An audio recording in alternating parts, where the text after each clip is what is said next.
Welcome to the Commercial Real Estate Investing from A to Z podcast. I'm your host, Steph Boldrini. This podcast is for everyone who wants to be part of our real estate family and learn commercial real estate investing from A to Z. I'll be sharing with you tips for real estate investing while being mentored by a few people with several years of experience, so that you and I can make the least amount of mistakes as possible and succeed a lot faster. My goal is to keep things very straightforward because I value your time and you are here to learn. With that, in the last episode, we talked about the pros and cons of getting loans in a few asset classes like office, retail, warehouses. We also learned some strategies for selling your property. And in today's episode, we are continuing our interview with Billy Brown, the Vice President of Business Development for Alternative Capital Solutions. We are going to learn about self-storage lending, how long you should stabilize a property before refinancing, and Billy is going to give us the secret of who is the best commercial lender in the world.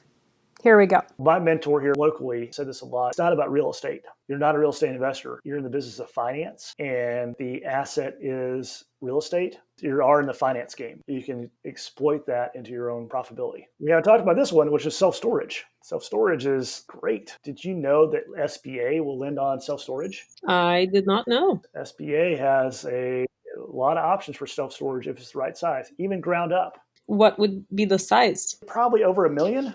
If you're going to do anything ground up on the self-storage, it's going to be over $1 million just because of the price of steel right now and price of land. But you can get up to 4 years interest only. This is one where you come in and do some fun stuff where you go build it, lease it up, let it season a few years. Then once you have a couple of years tax returns, that thing becomes more valuable because NOI goes up. And then you can do a cash out refinance. So that is only for build up, correct? Well, the SBA will do existing as well. But typically, if you're doing existing, then you're going to do something, if it has tax returns, something more in the long lines of a traditional bank loan. Because a lot of banks have a bucket just for self-storage. And this is kind of how we think. We were approached by a borrower locally that was buying a vacant self-storage building. He had a good purchase price on it. He was trying to raise all cash to go buy it and rehab it to get rented up. And he was having trouble finding people who want to invest in a vacant self-storage building. Months went on. They finally reached out to us. And I said, well, you're buying it for less than tax value. We can see the value in this thing because it's self-storage. It's got a little bit of cleanup there. Why don't we do this? Why don't we do a bridge loan to acquire it? We'll give you some working capital. You take your proceeds that you've raised and go improve the property.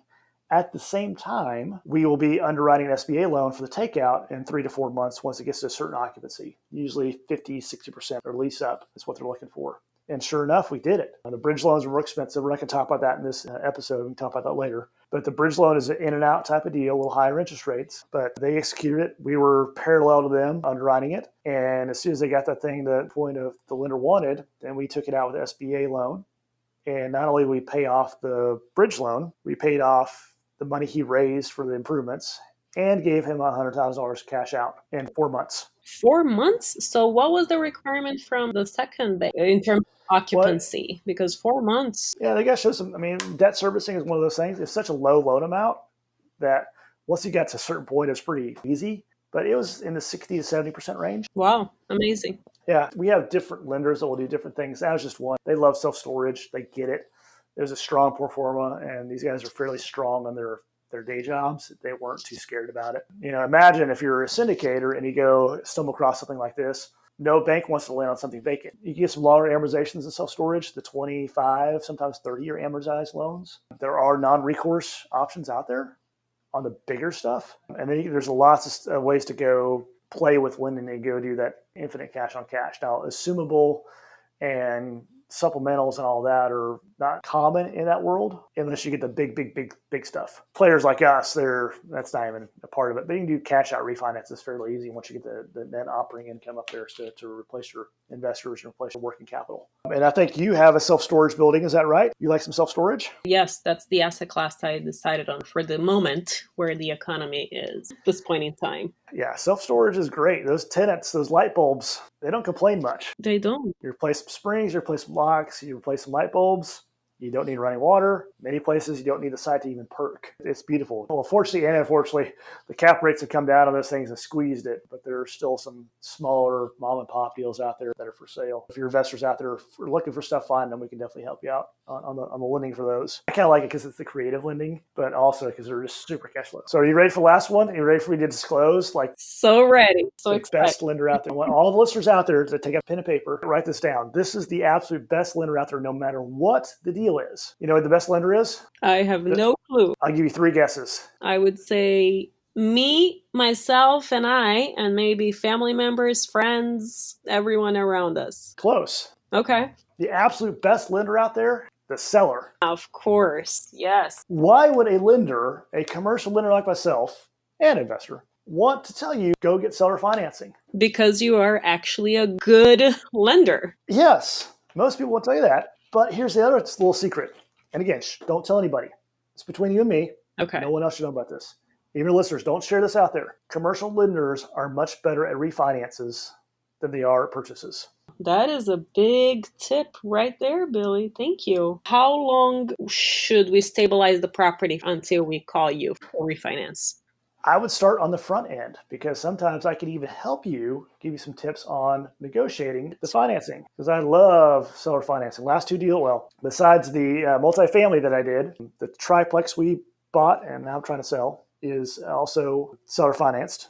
And the office complex that we're buying is under land contract, also called seller financing. You can do some fun stuff with the seller financing. Well, the triplex that we bought here, many exit strategies once you do the seller financing. That's what I love about it. So I negotiated in a low interest rate, 4%, and I negotiated in 90 days before my first payment. That's awesome. And you go justify it, going, hey, I want to give you your price, but my terms are this, a lower interest rate. And I want, 90 days for a first payment because I got to stabilize this thing. I've got to get people in there. I've got to put a lot of money into this thing so I don't have more money into it or there's no money coming back out. So can you do that? Yeah, they did it for me.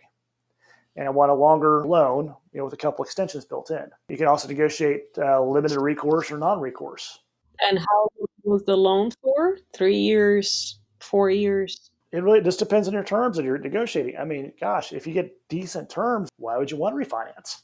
What would be the average, let's say? Most sellers want in and out in 6 to 12 months. As a lender, we want to see 12 months of financials from the owner. We did. And obviously, the story helps as well. I mean, and that's where we can help in and go, hey, we're creating that story. Many sellers, especially little mom and pop deals on self-storage or multifamily or smaller multifamily, don't have very good financials. They mix their personal expenses in with